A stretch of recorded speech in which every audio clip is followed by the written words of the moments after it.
Hi, this is James from Mad Science Films, and today we're going to be looking at setting up your camera for filmmaking and video production.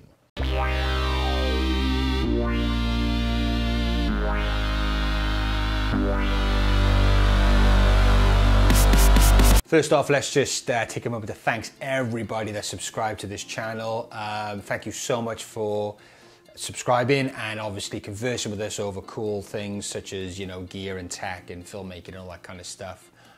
Let's keep that going. All right, guys who just got your new camera or your old camera, or you've just got a camera and you want to get going with filmmaking and video work, but you're not quite sure what the basics are in terms of settings. So today we're going to take a look at those settings. This is across the board kind of camera settings. So it doesn't matter what kind of camera you've got, this will cover that. I will go more in depth into the Lumix GH2 because we've got a couple of requests for that. And I know we've done a lot of GH2 videos and I don't want to be the Lumix GH2 channel. It's not a bad thing, but you know, there's a bit more to us than that. So, but yeah, I will be going more into the GH2. But if you have any comments about your camera or any questions about your camera and settings, then please leave us a comment down below, and I'm sure within our little community we can help one another out and find the answers to your questions. So let's start with recording media. So recording media is a big one, obviously, because not that you're going to film or video. So you need to identify what your camera records to. For example, the GH2 and the Lumix G70 I'm shooting on now, they both shoot with SD cards. But let's say, for example, you've got an old 5D Mark II, they shoot with CF cards. So it's important to identify what your needs are in terms of recording media. So most of you who are looking at this kind of information are probably shooting on a beginner to intermediate camera. And those cameras max out video-wise at 100 megabytes, okay?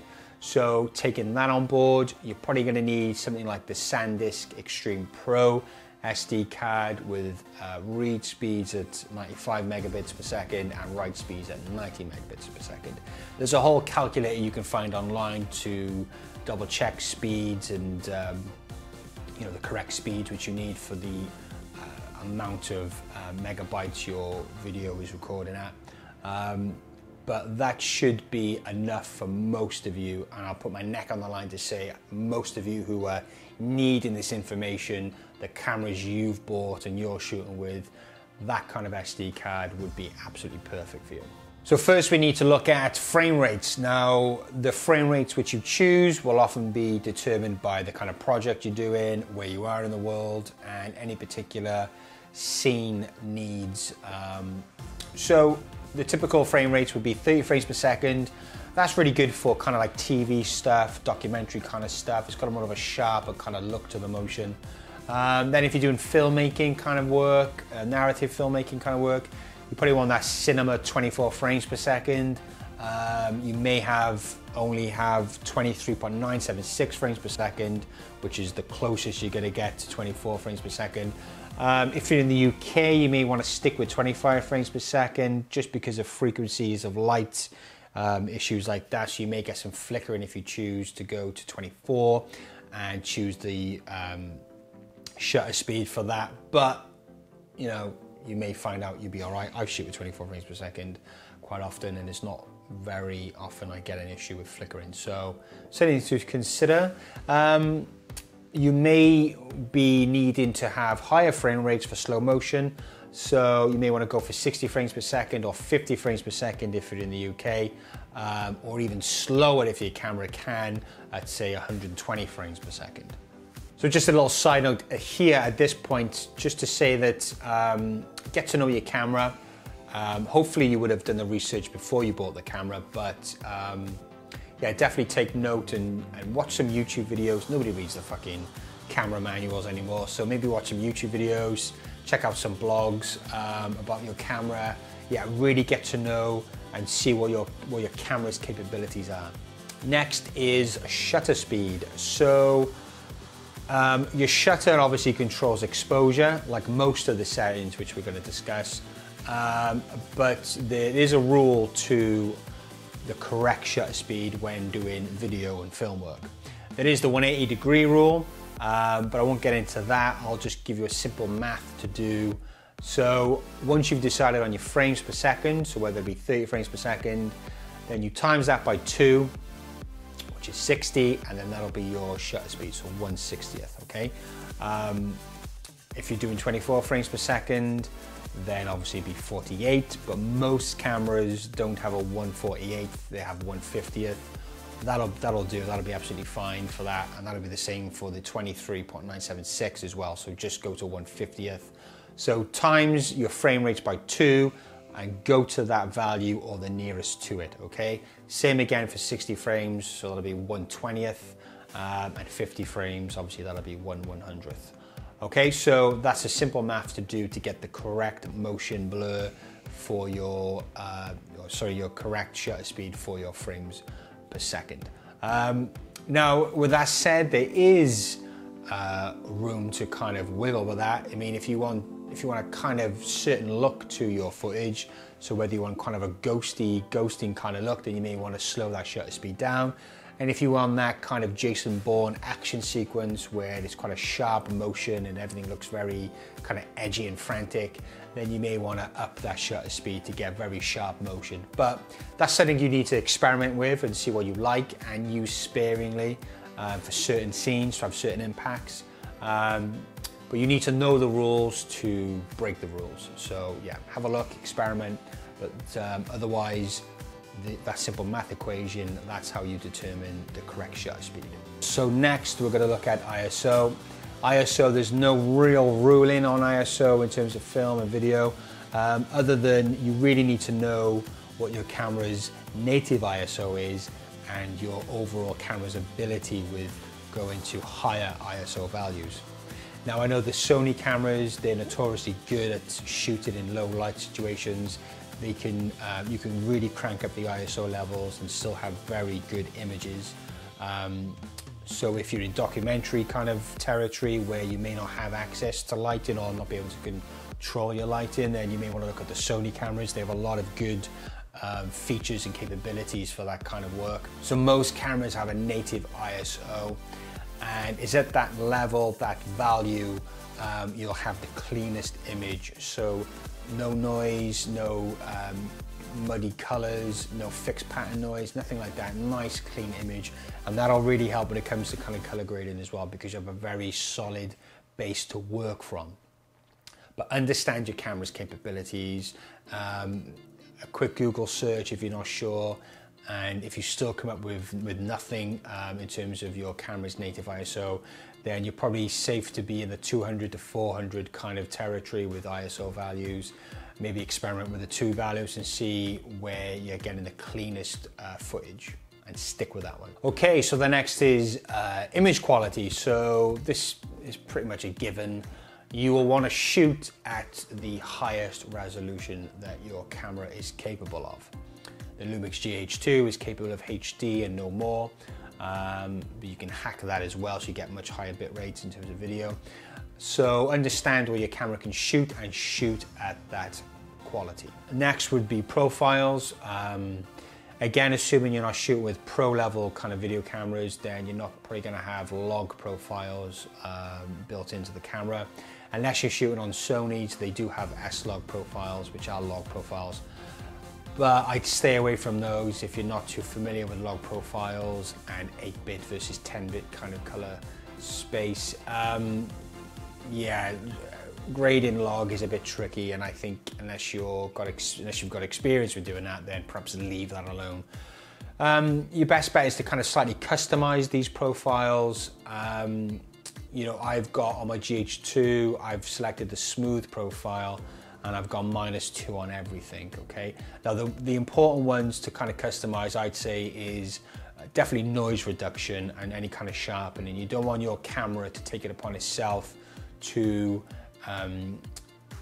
digitally sharpen or denoise your footage, because I can guarantee you it'll look like shit. You're best off turning all those values like right down on your camera and doing that in post. You have more control. There's far better programs that are capable of doing that rather than letting your camera do it by itself. I'd also look at reducing contrast and saturation a little bit. This is not going to turn your your footage into kind of log footage where you've got a lot of room to kind of twist and pull the grade and color correction, not at all, but it will help a slight little bit to add a little bit of style to your, a little bit of character to your final image. So maybe just notch those down a couple of values, but definitely whack down sharpening and definitely whack down on the noise reduction. Autofocus, autofocus or not to autofocus, well, you know, cameras are getting better with autofocus. Cameras such as the Canons and the Sonys have incredible autofocus abilities, and I think some professionals are starting to use that a bit more. Definitely more content creators on YouTube are using autofocus a lot more. But as we are narrative filmmakers and proper videographers, we'll probably be behind the camera more so than in front of the camera. So get used to kind of manually focusing your camera. All right, you want to take all the autofocus off and start manually focusing. A lot of cameras have focus peaking, so opt that in, make sure that's switched on, ready to go. You can have the focus magnification as well, so it'll kind of automatically punch in as you're getting manual focus. So those little tools will definitely help you get that critical focus. Autofocus, yeah, like I said, it can be used for certain scenarios, certain situations, but heaven forbid you don't want to be doing any kind of client work or anything with a budget, and then you're so used to using autofocus, you're heavily reliant on it, and then it kind of messes you up at some point during like a very important interview or whatever. It starts hunting in the background. I mean, you will look pretty amateur. So the more you get used to manual focus, the better in the long run. One final thing is white balance. Not all cameras are able to auto white balance correctly. And I would get into the habit of setting the white balance yourself using white cards or grey cards. Each camera is a little different with this, but they're all pretty much straightforward to do. So start setting the white balance in camera, or at least test your camera to see how well its auto white balance does do, and whether or not you can rely on it. But like I said before, it's beneficial for you to get into the habit of doing the white balance manually. So next we're going to take a look at the GH2 and how I've set mine up, and maybe it'll help you set up yours. Like I said, you know, this is going to go a bit more GH2 heavy now, so if there's anything we can help you with your particular camera, then absolutely leave us a comment down below. So, got the GH2. Now the most important things for me is that I'm on the video mode on the dial there at the top, you can see. Also I'm on manual focus on the left hand side there, so switch to MF. I've customized it a little bit to make it easier for myself when shooting video. I've got, let's go into the menu. Okay. Actually, you can't see that if I do that. Let's go in and creative movie, cinema, 24p. That's important, stick to that. All right, next down, film mode, that is a smooth profile, -2 except for noise reduction, that is kept at 0. Okay, let's go back. Record quality, 24H, I'm gonna keep that. Exposure mode, that's manual. Mic display is on, and mic level adjustment is level 1. All right, that's enough of that. Custom menus, yeah, you can opt to have custom set, sorry, to 1080/24, and you can change it then to custom to say, I don't know, 720 at 50p or 60p, depending where you are. That's totally up to you. Function buttons then, these are quite handy. So we've got 3 function buttons. Function 1 is set to focus area set. That comes in handy obviously when you do manual focus. Function number 2 is set to the guidelines. That's good for kind of, you know, getting your composition right. And then obviously function number 3 then, that is set to film mode. So you can pick then if you want to change your film mode, which is basically the profiles. Yeah, it's pretty handy to have. Then on the quick menu button, which is here, so I've got my function button 1 at the top here, the silver one. You'll see there, I'll just double check. and then I've got 2 and 3 there. Okay, and we've got a quick menu help. Push that button and I can quickly get around to all my settings and change what I need. That's pretty much it, to be honest. Yep, GH2.